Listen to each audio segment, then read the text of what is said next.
Welcome to தகவல் சங்கமம். நான் பாமா சரவணன். எங்கள் சேனலுக்கு வியூ பண்ண வியூவர்ஸ், சப்ஸ்கிரைப் பண்ண சப்ஸ்கிரைபர்ஸ் எல்லாருக்கும் ரொம்ப நன்றி.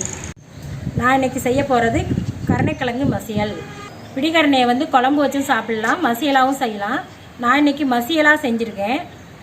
இந்த மசியலை நீங்கள் பக்குவமாக செய்யணும், இல்லாட்டி நாக்கு அரிக்கும். இதனால் புளியெல்லாம் சேர்த்து பக்குவமாக பண்ணுங்கள். கருணைக்கிழங்கு வயிற்றில் உள்ள செரிமான கோளாறுகளை நீக்கும். இது உடல் எடையை குறைக்கிறதுக்கு இது ஒரு நல்ல மருந்து. இது மூளைச்சூட்டை ரொம்ப தணிக்கும், மலச்சிக்கலை போக்கும், நாள்பட்ட காய்ச்சலையும் இது சரி செஞ்சிடும். கருணைக்கிழங்கு மசியல் எப்படி செய்கிறதுன்னு இப்போ பார்க்கலாம்.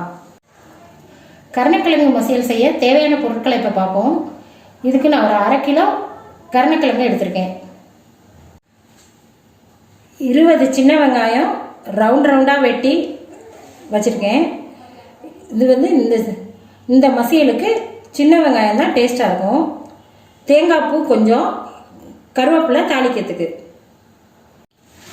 புளி ஒரு சின்ன எலுமிச்சை அளவு, உப்பு தேவையான அளவு, ஜீரகம் 1 டீஸ்பூன், மஞ்சள்தூள் 1/4 டீஸ்பூன், சோம்பு 1 டீஸ்பூன், பூண்டு 4 பல், மிளகாய்த்தூள் 1/2 டீஸ்பூன், கடுகு 1 டீஸ்பூன், உளுந்து 1/2 டீஸ்பூன் தாளிக்கிறதுக்கு, நல்லெண்ணெய் தேவையான அளவு தாளிக்கிறதுக்கு. இந்த மசியலுக்கு நல்லெண்ணெயில் தாளிச்சாதான் டேஸ்ட்டாக இருக்கும்.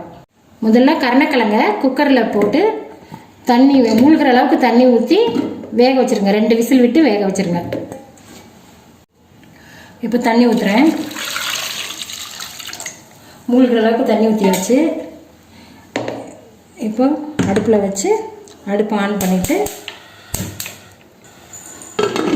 மூடி போட்டு விசில் போட்டுருங்க. 2 விசில் வரட்டும்.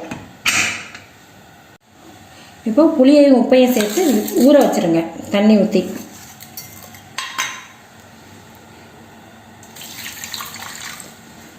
அவ்வளோதான், ஊற வச்சு. இப்போது இந்த சோம்பு, ஜீரகம், பூண்டு, மஞ்சத்தூள் இதெல்லாம் மிக்சியில் போட்டு தண்ணி ஊற்றாமல் பவுட்ரு பண்ணி வச்சுக்கோங்க. அரைக்குறையா இது இந்த கிழங்கு வெந்ததுக்கப்புறம் தோலை எடுத்துட்டு ரவுண்டாக வெட்டிட்டு இதெல்லாம் போட்டு ஊற வைக்கணும். இப்போ பிடிக்கரணையை வேக வச்சு தோல் உரிச்சிட்டு இந்த மாதிரி ரவுண்டாக கட் பண்ணி வச்சுருக்கேன். இது பிடிக்கரணையை பழசாக இருக்கிற கிழங்கு யூஸ் பண்ணுங்கள், புதுசாக இருந்தால் நாக்கு அரிக்கும். அரைச்சி வச்சுருக்கிற சோம்பு, ஜீரகம், பூண்டு, மஞ்சத்தூள் அதை போடுறேன். இப்போ கரைச்சி வச்சுருக்கிற புளியை அதில் ஊற்றுறேன். புளித்தண்ணி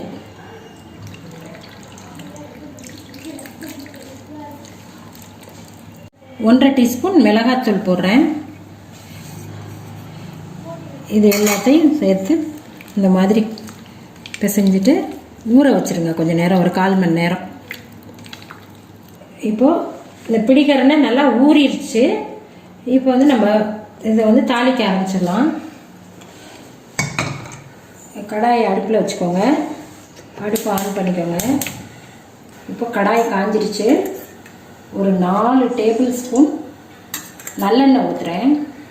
இதுக்கு நிறையா எண்ணெய் ஊற்றினா தான் நல்லாயிருக்கும். நல்லெண்ணெயை யூஸ் பண்ணுங்கள், அதான் நல்லாயிருக்கும். எண்ணெய் காயட்டும். இப்போ எண்ணெய் காஞ்சிருச்சு. கடுகு உளுந்து போடுறேன். கடுகு வெடிச்சிருச்சு.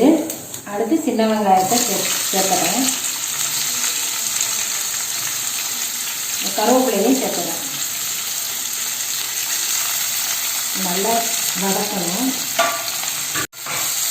இப்போ நல்லா வெங்காயம் நல்லா வதங்குற வரைக்கும் வதக்குங்க.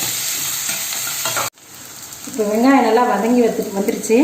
நீங்கள் அடுப்பை ஸ்லோவில் வச்சுட்டு இந்த பிசைஞ்சு வச்சுருக்கிற மசியலை இதில் சேர்த்துங்க. சேர்த்துட்டு நல்லா கிளறி விடுங்க.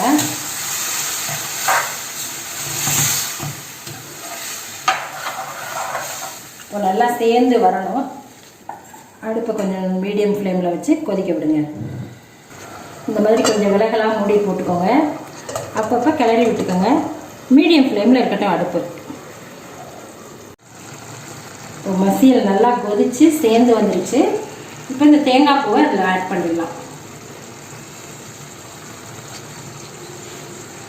இது நல்லா கிளறி விடுங்க. பாருங்கள், மசியல் நல்லா வந்துருச்சு. ஒரு 5 நிமிஷத்தில் அடுப்பை ஆஃப் பண்ணிடலாம். நல்லா சேர்ந்து வந்துருச்சு. இப்போது அடுப்பை ஆஃப் பண்ணிடுறேன். இப்போ நம்ம அதை வேறு பாத்திரத்துக்கு ட்ரான்ஸ்ஃபர் பண்ணலாம். இப்போ கருணைக்கிழங்கு மசியல் ரெடி ஆயிடுச்சு. இது நல்லா கலர்ஃபுல்லாகவும் நல்ல டேஸ்ட்டாகவும் வந்திருக்கு. இந்த மசியல் இன்றைக்கி ரொம்ப நல்லா வந்திருக்கு டேஸ்ட்டாக.